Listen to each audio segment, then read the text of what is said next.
I kind of blame Geraldo Rivera. He went to Willowbrook Mental Institution back in the 70s and did this expose, which showed just horrific conditions that these people were under.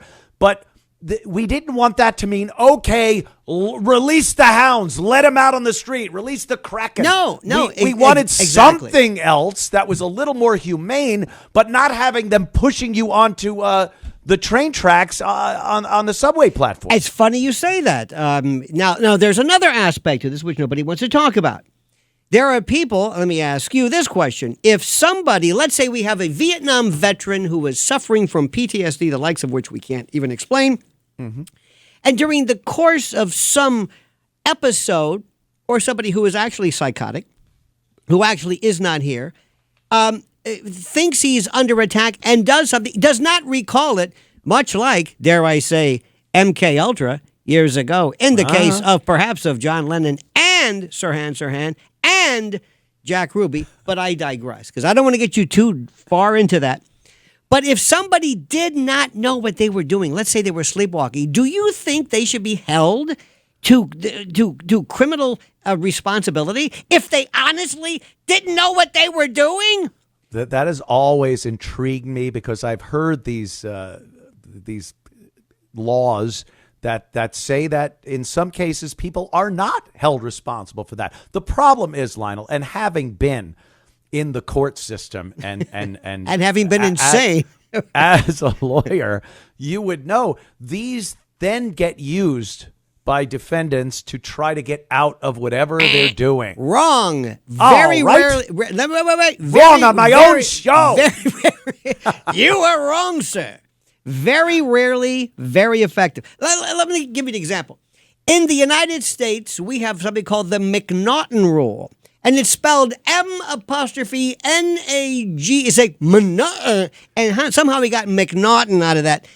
And what it does is it basically means that if you are dispossessed of the ability to appreciate the difference between right and wrong, you are theoretically NGRI, not guilty by reason of insanity. You are acquitted. You go to the funny forum, and then you are released once you are quote cured. Now, Anthony Cumia, let's say you're standing on a subway platform and you are having a psychotic episode, and you hear in your voice somebody says, "Push her," and you say, I don't want to. Push her, you miserable scum, and you do. Now, you knew right from wrong, but you said, but I was told to do it. The McNaughton Rule doesn't apply. It doesn't make any sense. It's now, when you see this poor woman ground to death under the wheels of the 6 train, you don't give a rat's ass about this guy's, whether he appreciated. You remember the case of John Hinckley? Oh, of course. Yeah. John Hinckley, who, of course, those individuals in the city of New York still refer to David Hinckley, who was the radio writer for the Daily News. And this poor guy, David Hinckley, has always been associated with killing or trying to kill President Reagan. We also get it mixed up with Mark David Chapman, yes, who killed John Lennon. So it's very difficult. A lot of those, I hate those 3 name assassins. Yes, you must have. Ted Bundy, only guy to get away with it. John Wayne Gacy, Lee Harvey Oswald. But what happened? But what happened in the case of John Hinckley? Who, by the way, listen to this. Remember that George Herbert Walker Bush, I believe, was breakfasting with one of his relatives prior to that assassination attempt. But I digress. On Reagan? Oh yeah, but I digress. I don't want to send you down. And now, wait a minute. Isn't there also a picture of George H. Walker Bush outside the book depository? No, there is a picture of people that claim. You know, there's a new claim. I love this site. Please, I'm buzzing around every subject. I'm not normally like this, but you brought it up. I know. Have you heard Representative Luna? Tick. Who is now suggesting that they have a video or something of Lee Harvey Oswald standing outside next to the limousine. So okay, fine, that's terrific. But I digress. Really? John Hinckley was found not guilty. Remember, he wanted to shoot Reagan supposedly to impress Jodie Foster. Because in the District of Columbia, their standard for the insanity defense was not the McNaughton rule. It was like the Durham rule or something, which means basically, if you had a bad day. So under this ridiculously easy burden, he was acquitted. That has since been corrected. Well, you would think that wouldn't happen now, especially with the president of the United States. You couldn't see someone taking a pot shot at maybe now, because they really don't care. But a it lot doesn't. Of people don't care. But it seemed you'd have a hard time trying to do the insane defense. Yes, and the reason why is very simply this: the key is, ladies and gentlemen of the jury, did he know right from wrong? Mr. Cumia, let's say you're the defendant. Mr. Cumia, you're taking the stand, which proves that you're insane. When you ran away from the police, right? Why did you run away? Because it was wrong. That's why. Yes, so I've heard that many times. There goes.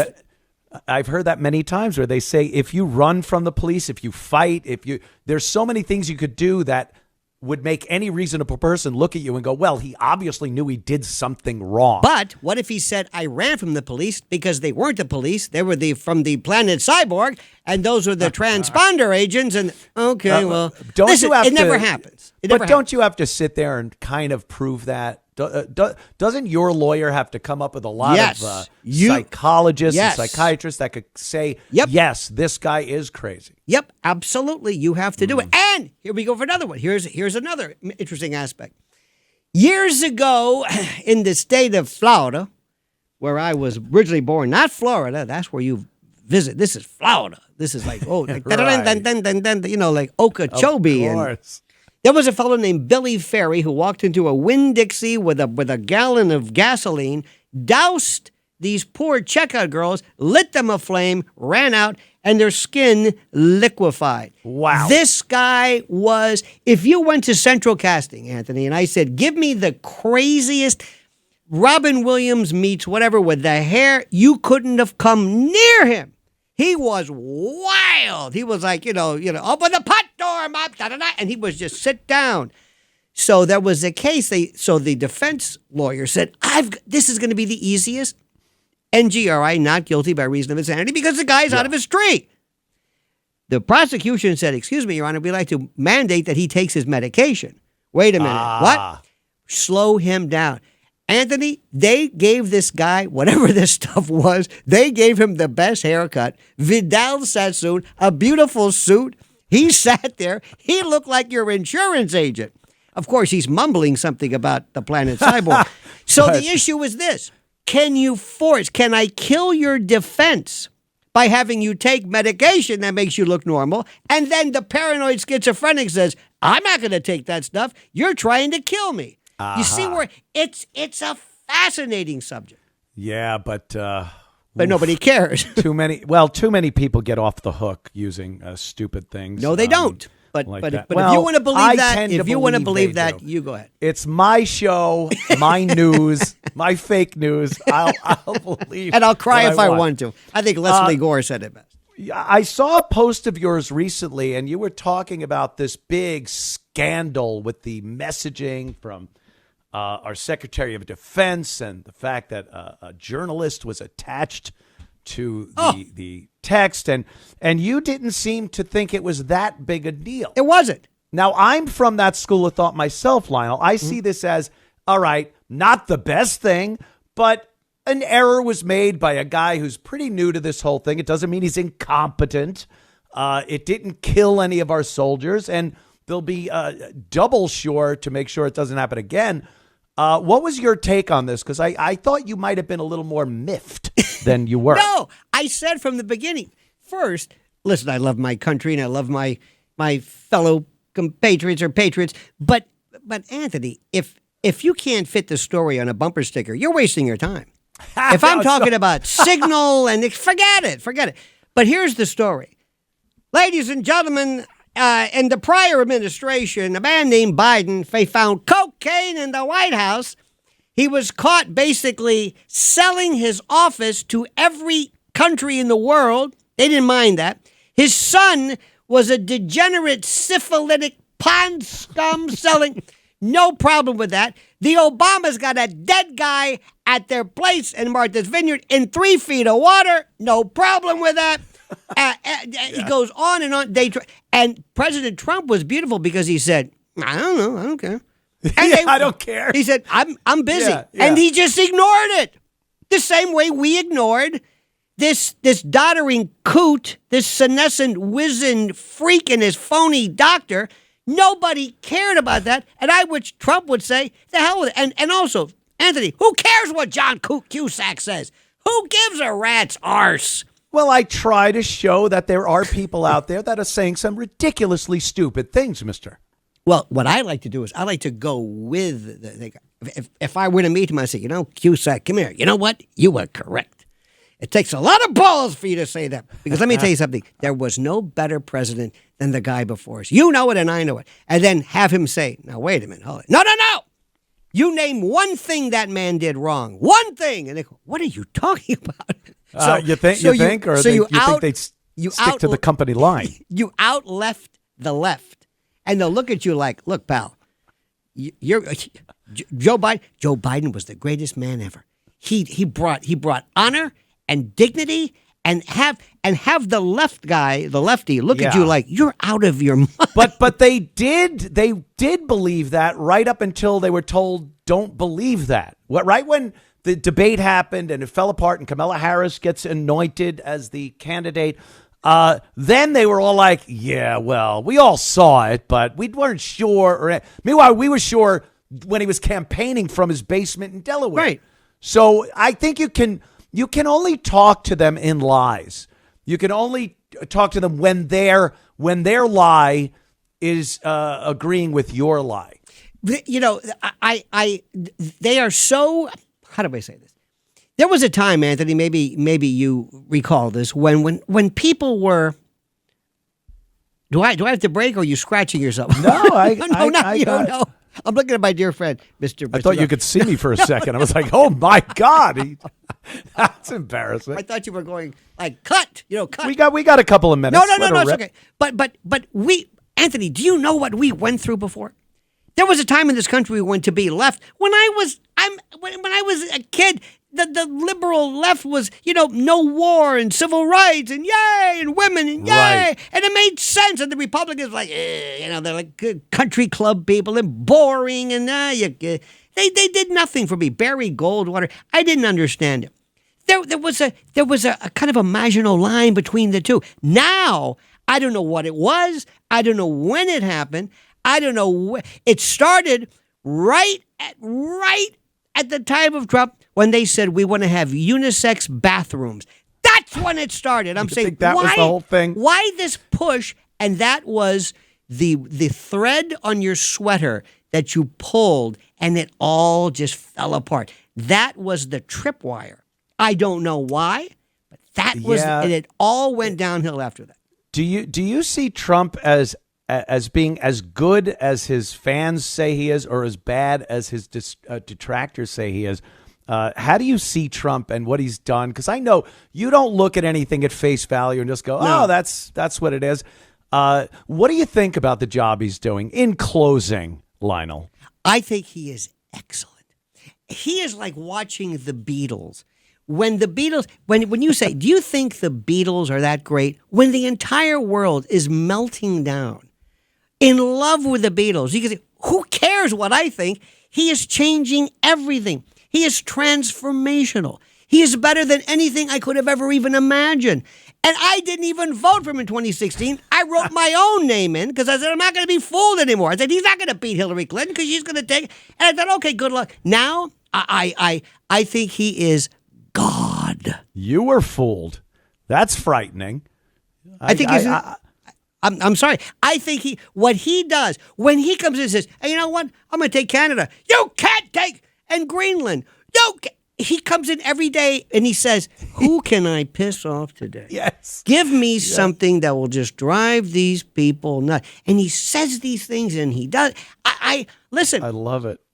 What he has done, and you were so correct about Doge, and you were so correct about, by the way, doesn't Doge sound like douche kind of Doge? It kind of does, but that works too. That's okay. They want him to be kind of douchey. Well, if you think about the process of kind of like cleansing, getting rid of the detritus or whatever it is. But Did you see him with Brett Baer? And he has these people that work with him, and all of them seem like they're mental cases, but they're all billionaires, and they're like laser focused in this weird kind of very good spectrum laser focus on basically eliminating waste. And I'm thinking, who the hell could be against this? Who's against it? But it's amazing. They come out against it, and they're proud of it. Lionel, we're going to take a quick break. I want you to stick around, though. We'll do a couple of more minutes at the other side of the break, yes, and we'll be right back. It's Lionel from Lionel Nation. Lionel, we have a few minutes left here. I do want to get your take on, because we were kind of touching on it just before, Trump, how much of it is trolling? How much of it is real? And I'm specifically talking about, he just came out the other day and said maybe a third term. He might actually try to figure out how to do a third term. And I'm just thinking this is pure Trump trolling. First of all, if I could, thank you so much. Lionel Nation on YouTube, just to let people. Of course, Lionel Nation on YouTube. Yes. Is it trolling? Yeah. Is it? I think most people, I learned everything I need to know in life from professional wrestling of the 60s and 70s in the South, NWA, with my friend Gordon Soley and Bobby the Brain Heenan. And I learned about the work and bringing heat and being the heel and understanding the face and the heel, a bump versus a Broadway versus. And what he does is he does these things, and I believe. Like, for example, he said the natural birthright or the 14th Amendment. Mm-hmm. And he says, I think we're going to go and we're going to change this. Well, you might not be able to do that. You might. Doesn't matter. It doesn't matter. He'll just say this. And he's like, you have a cat. He has a pen light. And the media are cats. And he all of a sudden, and they and they run right into the wall. And then he says, and then I'm going to go for the third term. And I'm going to, which means a constitutional, we have to amend the Constitution. Of course. It's which insane is a to think that could possibly happen. Yes, right. But he'll say that, and he'll say, and I'm serious, and we're going to go to the court. How about this? We're going to get rid of these awful judges. Wait a minute, what? How are you going to get, we're going to impeach him. You're not going to, you don't have the vote. It doesn't matter. He just says it. Yes. The third term thing is brilliant because it gets them all agitated, and what is his finishing line with that whole thing was, but we got a lot of things to do now, right, and that's in the future. But there are ways we're looking at to do this, but right now we're just concentrating on what we can do. So it sticks in their craw. They don't know what to do or say about it. They continue with this. He's a fascist, right, a dictator, and then he just feeds that. See, but I wish he would also say, well, and none of these people can even define the fascisti, but I wish he would say, years ago I took great umbrage at you suggesting that I was some kind of a maniacal fool who wouldn't leave, that would barricade himself in the office. I think I wouldn't do that, but the more I think about it, thanks to you, there may be something there. A third term could be either easy or hard. Like the great Tina Turner said, we're going to take the beginning of the song and start off nice and easy. Rolling on. He is just... Did you see Susie Wiles, by the way,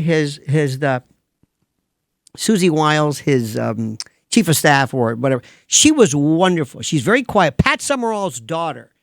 Oh, wow. And she was talking about the way we're going to do things. Do you see where Elise Stefanik said, Elise, forget about the ambassador. What? Forget about it. Why don't you just stay where you are? Oh, okay. Well, whatever you want. Great. Oh, Alina Habba. What is it? Forget about being my lawyer. You're going to be the New Jersey U.S. Attorney interim. And guess where you're going to be? Newark. Not Washington. Jesus. Newark. And she says, I don't know if I want to. You're going to do it. Okay? I don't like that. Oh, it's beautiful. What about Pam Bondi, who, by the way, is from my hometown, went to my law school, great, worked in my state attorney's office. She says, Monday, we're going to have boxes of all the Epstein. We never got the boxes. Very disappointed. And on Tuesday, we're going to have the JFK. I got the actual bullet fragments from the grassy knoll Whatever happened to that? And Kash Patel, he's saying this. I mean, they're just saying this stuff. They just say this stuff.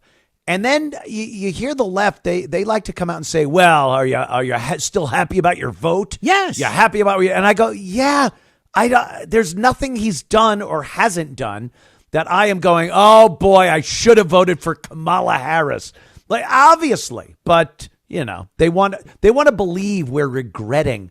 We have that buyer's remorse. And it's just not happening. The first time, it's funny. We always we have just a few seconds left, Lionel. I would love to continue this, and we will on our various shows. But please tell people where they can find you. They can find me at Lionel Nation on YouTube and on X or Twitter, as we call it, Lionel Media. And Anthony, thank you, my good friend. Thank you, Lionel. Fabulous.